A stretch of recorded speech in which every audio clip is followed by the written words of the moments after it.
राज्यस्तरीय ब्राह्मण ऐक्य परिषदेच्या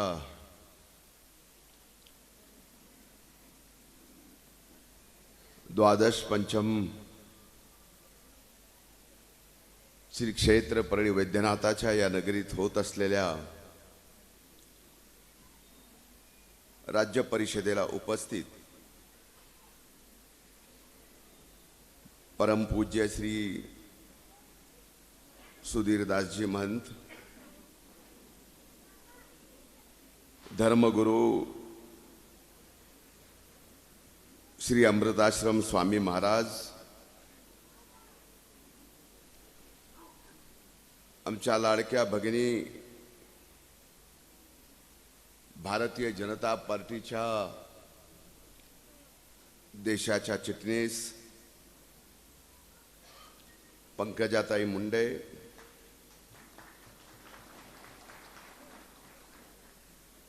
विधिमंडळातील आमच्या सहकारी भगिनी सो नमिताताई मुंद्रा, ज्यांना आज प्रेरणा पुरस्काराने गौरवले जाते, श्री मोहन धोंडीराज दाते महाराज, डॉक्टर सो मंजुषाताई कुलकर्णी, सो उज्ज्वलाताई शर्मा गौड, ज्यांचे विचार आपल्याला या ठिकाणी या व्यासपीठावर दिवसभर ऐकायला मिळणार आहेत, या विचारपीठावर इथं उपस्थित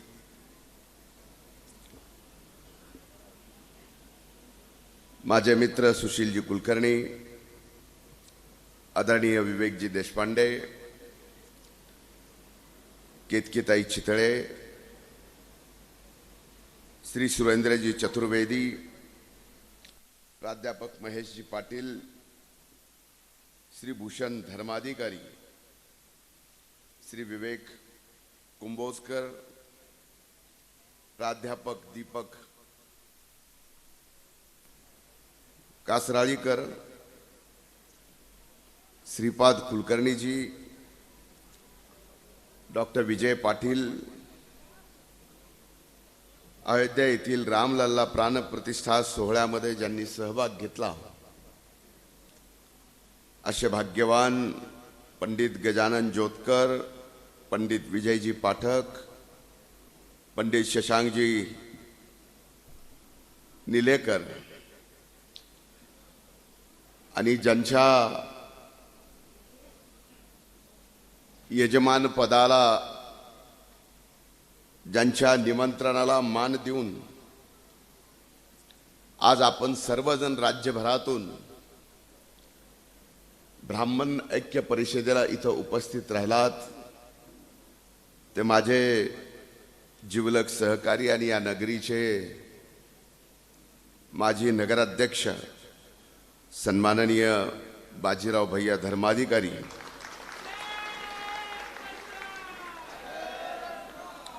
आणि त्यांच्या या आजच्या आयोजनामधल्या प्रत्येकाचं नाव मी घेऊ शकतो.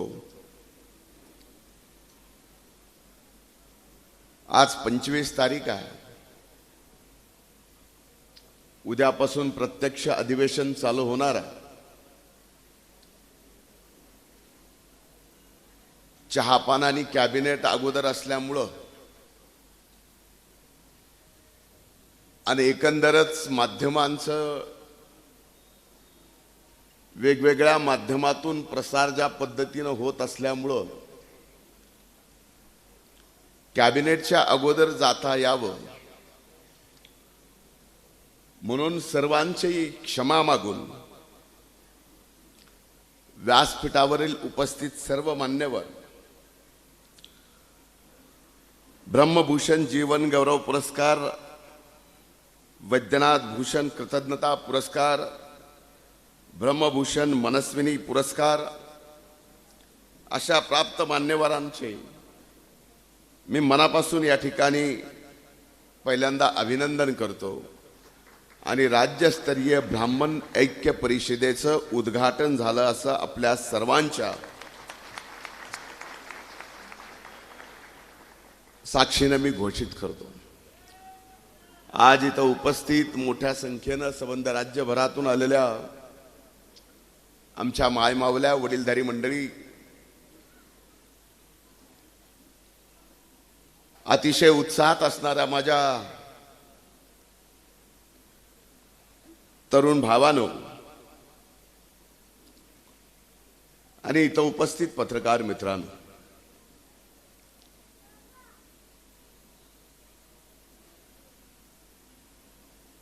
जीवनामध्ये अनेक क्षण येतात,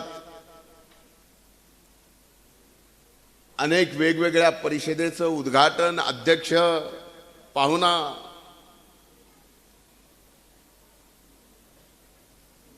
किंवा त्या व्यासपीठावरच्या गौरवाचा भाग म्हणून आपण व्यासपीठावर असतो.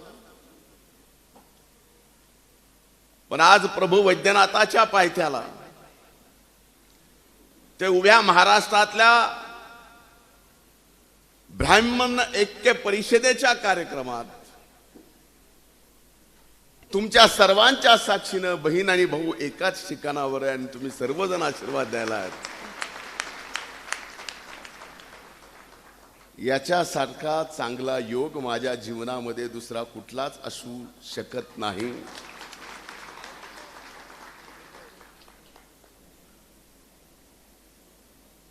तुमच्या सर्वांचं इथं येणं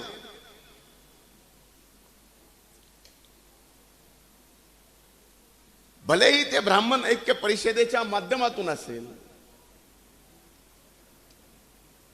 पण आल्यानंतर कार्यक्रम संपून गेल्यावर इथं अनेक महंत बसले, त्यांना तर तुम्ही आशीर्वाद देणार नाहीत.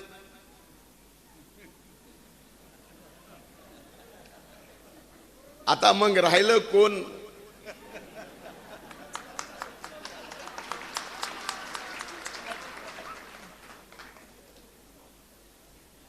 मग आता लहान म्हणून राहिलं तर आम्ही दोघच.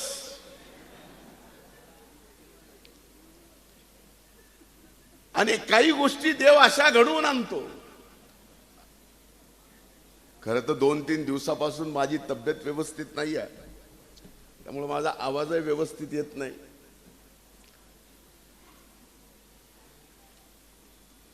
पृथ्वी गोल आहे, नियतीचं चक्र पण गोल आहे. नियतीला काय मान्य होतं ते नियतीने या ठिकाणी घडवून आणलं आणि पुन्हा बहीण आणि भाऊ तुमच्या सर्वांच्या साक्षीने इथं एकत्र आहेत.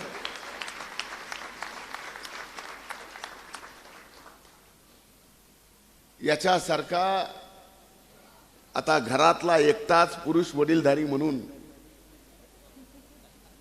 मला जेवढा आनंद असू शकतो तेवढा कुणालाही असू शकत नाही.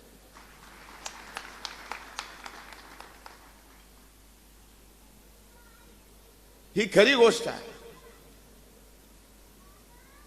ज्यावेळेस भैयानी मला सांगितलं की आपण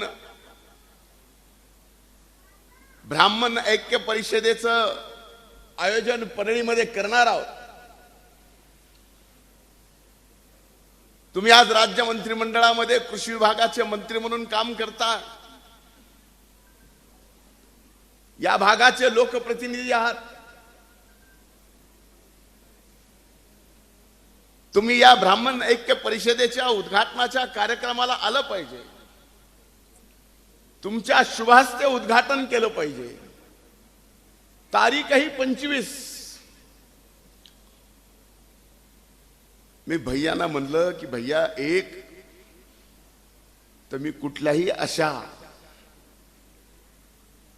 जाती धर्माच्या परिषदेला आजपर्यंत गेलेलो नाही. माझा इतिहास काढून बघा. 25च तारीख पाहिजे, भलेही कॅबिनेट असली तरी चालेल, पण थांबावं लागेल. मी म्हणलं की प्रत्येक समाजच ज्यांच्याकडे आशीर्वाद मागतोय, आपणच जर त्या ऐक्य परिषदेला गेलो तर त्याने फरक काय पडतोय? शेवटी आशीर्वचन तुम्हीच देणार आहात. ज्या समाजात आपण लहानाचे मोठे झालो,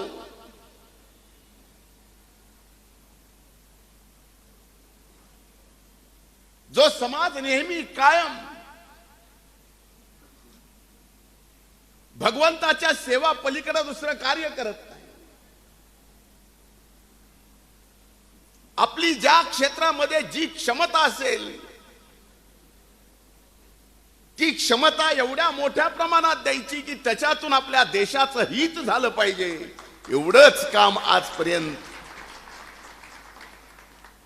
या समाजानं केलं असेल तर त्या ऐक्य परिषदेला आपण गेलं पाहिजे, स्वागत केलं पाहिजे, उद्घाटनही केलं पाहिजे आणि शेवटी आपल्या सगळ्याला जेवल्याशिवाय कोणीही जाऊ नका याची विनंती सुद्धा केली पाहिजे.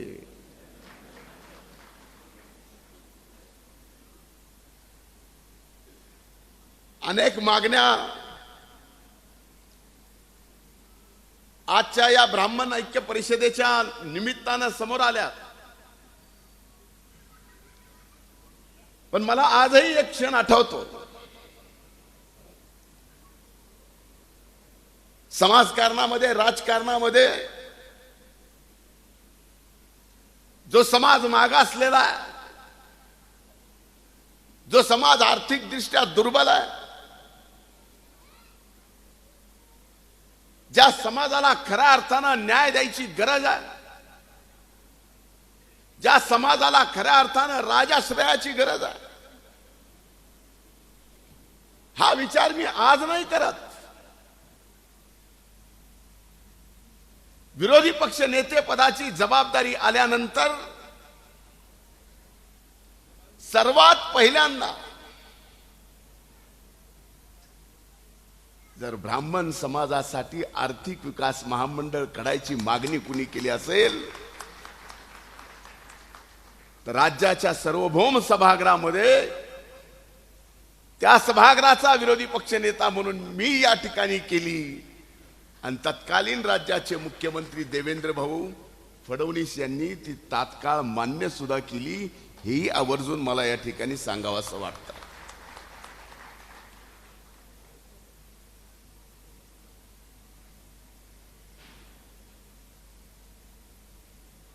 मी सामाजिक न्याय विभागाचा मंत्री झालो.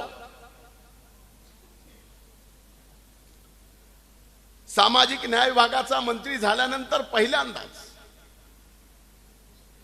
मी ही भूमिका मांडली की जर मागासवर्गीय समाजाला शैक्षणिक दृष्ट्या पुढे आणायचे असेल,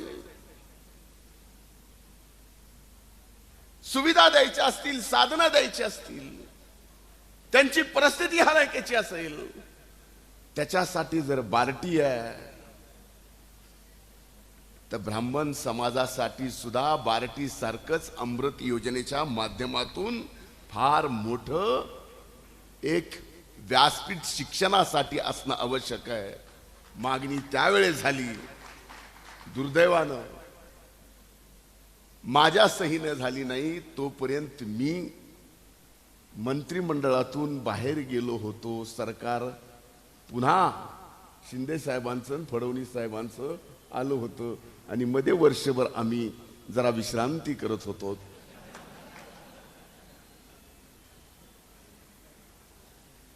पण आनंदाची गोष्ट आहे, आता विश्रांती संपली. आता तर खऱ्या अर्थानं काम करायसाठी जो उत्साह जो तुमच्याकडे पाहिल्यावर मला या ठिकाणी दिसतोय आणि तो तुमच्या डोळ्यातला उत्साह, व्यासपीठावर आम्ही दोघं एक आहोत हे पाहून आणखीन जास्त होतोय.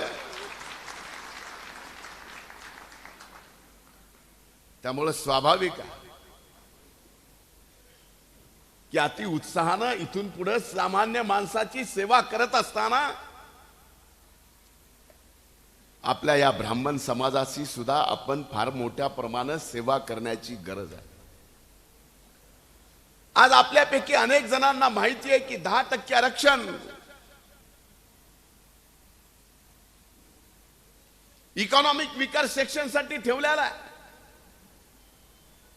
मी आदरणीय देशाचे पंतप्रधान नरेंद्रभाई मोदी यांचे मनापासून आभार व्यक्त करतो की त्यांनी हे 10% इकॉनॉमिक विचार सेक्शनसाठी आरक्षण घेतलं, टिकवलं सुद्धा. तुमच्या माझ्या समोर आव्हान काय आहे? तर तुमच्या माझ्या समोर आव्हान हे आहे की आजही तुमच्यापैकी असंख्य जणांना इकॉनॉमिक विकर सेक्शनचं जे प्रमाणपत्र मिळायला पाहिजे ते मिळत नाही. खरंय का नाही? का मिळत नाही याचा कधी तुम्ही विचार केलाय का? आणि ते मिळवायचं असेल तर काय करावं लागेल याच्यासाठी तुम्ही काही प्रयत्न केलाय का? एकत्र कुटुंब, एकत्र राशन कार्ड, जमीन असली तर त्याची फोड करणं, घरात नोकरदार 2 असले तर ते आपल्यापासून वेगळेच हे करून दाखवणं, आणि हे सगळं करून पुन्हा जर तुम्ही अर्ज दिला इकॉनॉमिक विकर सेक्शनचं प्रमाणपत्र मिळवायला, तर मी विश्वास देतो ते प्रमाणपत्र तुम्हाला मिळाल्याशिवाय राहणार नाही. इथं आपण कमी पडतो. मी सहज विचार केला, ज्या वेळेस गेली 6 महिने झालं या महाराष्ट्रामध्ये वेगवेगळ्या आरक्षणाच्या लढाया चालू आहेत, त्या प्रत्येक आरक्षणाच्या लढाईला विनम्रपणानं समर्थन केलेलाच आहे. पण हे सगळं पाहत असताना ज्या वेळेस मोदी साहेबांनी दिलेल्या या 10% आरक्षणाच्या बाबतीत मी विचार करत होतो आणि सहज माहिती काढत बसलो की महाराष्ट्रामध्ये मागच्या 2 वर्षात या 10% पैकी इकॉनॉमिक विकर सेक्शनचं किती जणांना फायदा घेतलाय, तर 10% पैकी महाराष्ट्रात फक्त 1.25% लोकांनीच इकॉनॉमिक विकर सेक्शन मधून देशाच्या विविध क्षेत्रामध्ये, शैक्षणिक क्षेत्र असेल, नोकरी असेल, या बाबतीमध्ये महाराष्ट्र मागे पडलाय.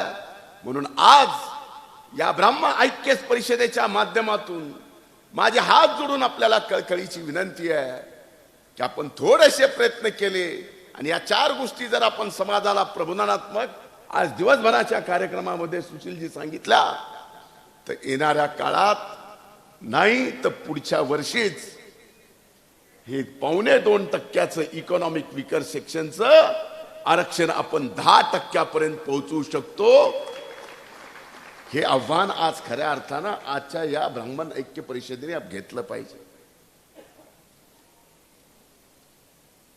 जर घेतलं तर मला वाटतं की बाकीचे जे काही प्रश्न आहेत ते फार छोटे आहेत.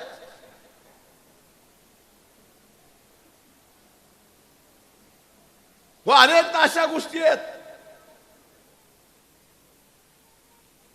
की ज्याच्यासाठी कायदा करावा म्हणून या ठिकाणी सांगितलं जातं की आम्हाला जातीवरती बोललं जातं, मागासलेल्या जातीच्या बाबतीत कुणी काही बोललं तर त्याच्यासाठी एक वेगळा कायदा, पण उच्चवर्णीयसाठी जर कुणी बोलायला गेलं, जातीवर बोललं, तर त्याच्यासाठी कायदा नाही, त्याला गुपान गपचूप ऐकूनच घ्यावं लागतं. भैया तुम्ही बोलता बोलता म्हणलात की आम्ही 6%, संख्या मोठी आहे, पण मी तर पंकजा ताई आम्ही दोघंही वंचित मधले किंचित आहेत.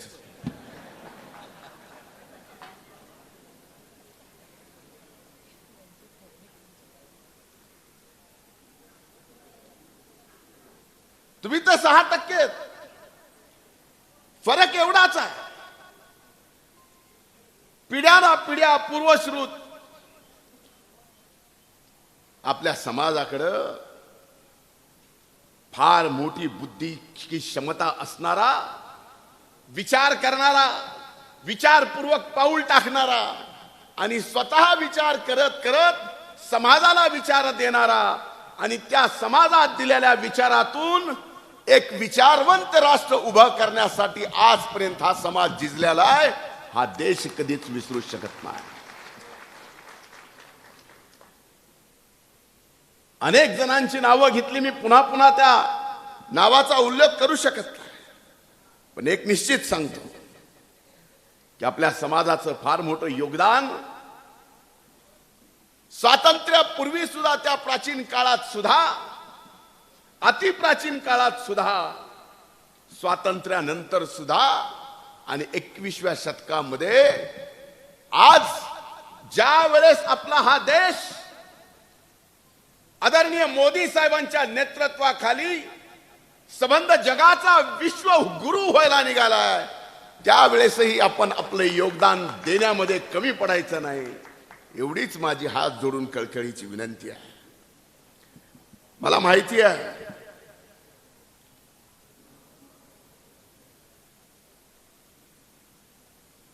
या अमृत संस्थेच्या बाबतीमध्येही मध्ये 1-2 बैठका झाल्या, अनेक मान्यवर या समाजातले त्या बैठकीमध्ये होते, काही गोष्टी तात्काळ मान्य केल्या, पण आज मंत्रिमंडळातून एक मंत्री म्हणून माझ्या भगिनींनी सुद्धा माझ्याकडून अपेक्षा केली आणि भैयांनी सुद्धा माझ्याकडून अपेक्षा केली, आणि कदाचित आपल्यापैकी अनेक जणांची हीच अपेक्षा असेल की ज्याप्रमाणे बार्टी चालतं, ज्याप्रमाणे सारथी चालतं, त्याचप्रमाणे अमृत सुद्धा चाललं पाहिजे. मी वचन देतो, जशाला तशा योजना या अमृत मध्ये सुद्धा, अमृतच्या माध्यमातून हे महायुतीचं सरकार चालू करेल.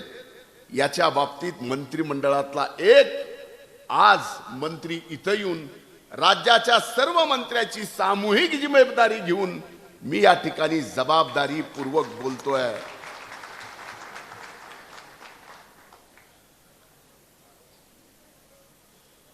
आपल्यापैकी अनेक जण बऱ्याच वर्षानंतर परळीत आला असाल,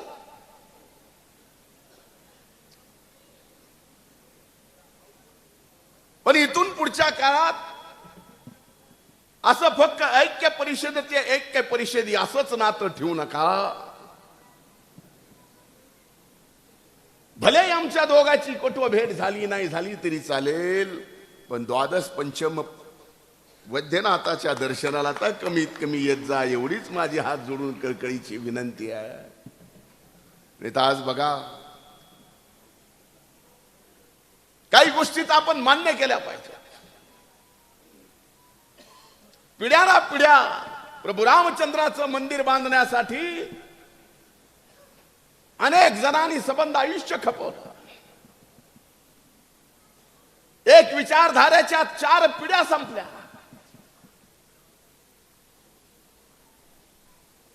पण शेवटी मोदी साहेबांनी राम मंदिर बांधून दाखवलं. हे असंख्य पिढ्यांचा स्वप्नपूर्तीचं काम आहे. आणि आपल्यापैकी अनेक जण तिथं होते, अनेक जण. मला आठवतं आजही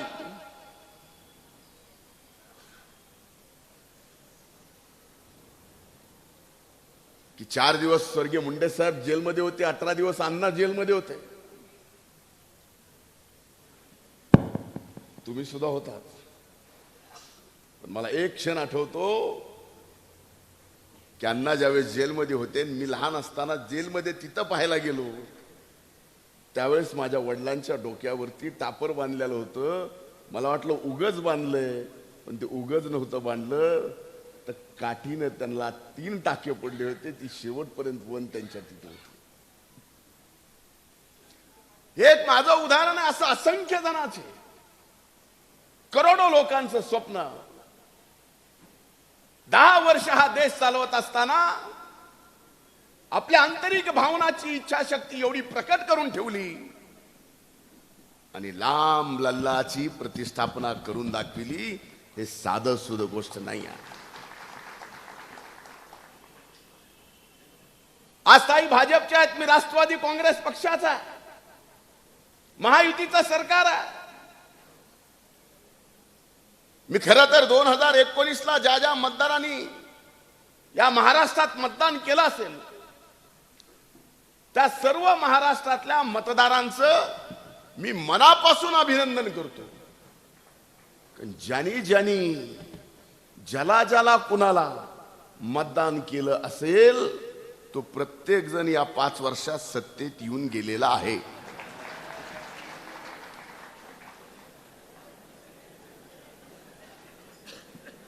ठरय का ना सुशील?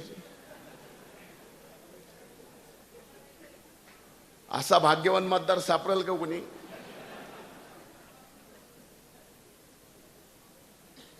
सापडूच शकत.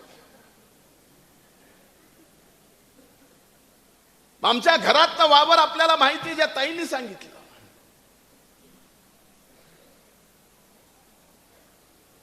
आदरणीय साहेबांच्या आणि आमच्या काकूंच्या लग्नाच्या गोष्ट सुद्धा व्यासपीठावरती सांगितली.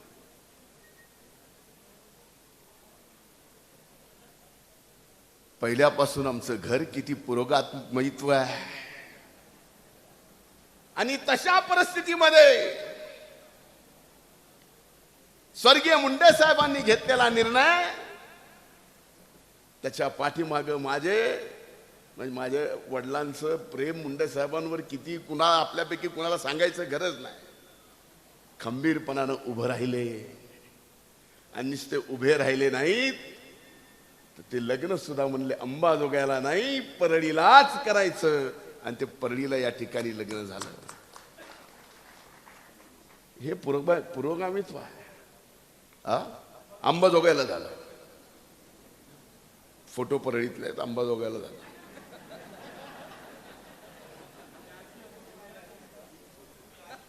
आधीची माझ्याकडे एक स्टेजवरचा सुद्धा फोटो आहे. पण ही खरी गोष्ट आहे.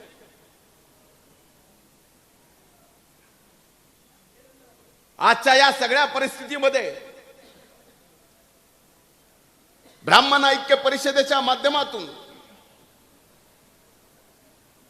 आपल्या सरकारच्या वरकडून ज्या ज्या काही अपेक्षा आहेत, ज्या ज्या काही इच्छा आहेत, ज्या ज्या काही मागण्या प्रलंबित आहेत, मी आज वचन देतो की एक बैठक पुन्हा एकदा लोकसभेची आचारसंहिता लागायच्या अगोदर माननीय मुख्यमंत्री आणि दोन्ही उपमुख्यमंत्र्यांच्या समवेत आपल्या या परिषदेची लावतो. आणि तात्काळ प्रश्न निकाली काढण्याच्या संदर्भात मी स्वतः या ठिकाणी माझ्या खांद्यावर ही जबाबदारी घेतो.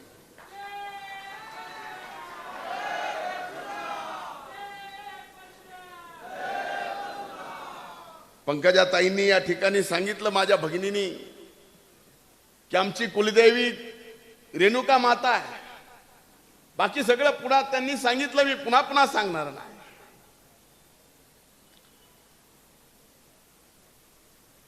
ताईला माहित असेल, मी ज्यावेळेस कॉलेजला होतो मला देवदेव करायचा एवढा नाद होता.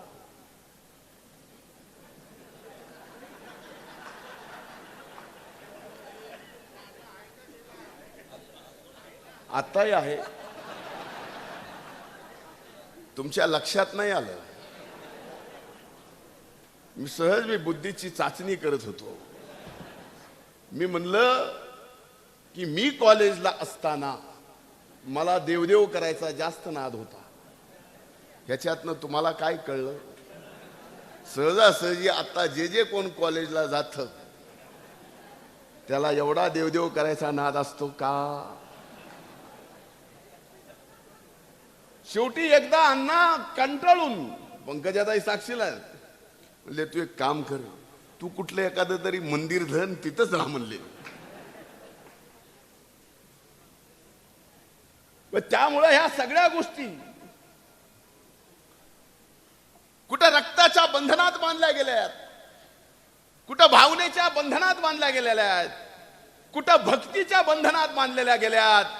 आणि तुमची माझी आतापर्यंत ज्या ज्या गोष्टी बंधनात बांधल्या गेलेल्या सांगितलेल्या आहेत, तुमचं माझं नातं काय, ज्या ज्या गोष्टी सांगितलेल्या आहेत त्या सगळ्या आहेत. रक्तापासून, भावनेपासून, भक्तीपासून, श्रद्धेपासून एकरूप होण्यापर्यंत हे सगळं आपल्यात आहे. त्यामुळे कुणी परक समजायची गरज नाही. आम्ही जे आहोत त्या हक्काचे आहोत. पद आज आहे, उद्या नाही. मंत्री आज असेल उद्या नसेल, आमदारकी आज असेल उद्या नसेल. आम्ही तर प्रभू वैद्यनाथाचे सेवेकरी आहेत, अधिकृत नात्रेकर, अधिकृत आहेत नात्रेकर. सेवा करायचे सर्व अधिकार सुशीलजी प्रभू वैद्यनाथाचे हे आमच्या नात्र्याला दिलेले आहेत. जे गुरु आहेत ना ते नात्रेचे, विश्वस्त मला माहित नाही. विश्वस्ताची जबाबदारी परडीला दिलेली आहे. सेवा धर्म आम्हाला तिथपासूनच आमच्या खानदानाला. त्यामुळं मी एवढंच सांगतो की दोघं जण किती हुशार आहेत बघा. पंकजाताईचं भाषण चालू होत असताना माझ्या प्रशांत जोशी नावाच्या पीएनी ताईंना सांगितलं की बहुतेक विमानामध्ये बिघाड झालेला दिसतोय, वेळेवर होऊ द्या. आणि आता माझं भाषण ज्यावेळेस लांबलं जातंय त्यावेळेस मला चिठ्ठी आली की विमान लातूरला आलंय, आपल्याला निघावं लागेल. हे प्रदीप कुलकर्णीने दिलेलंच आहे.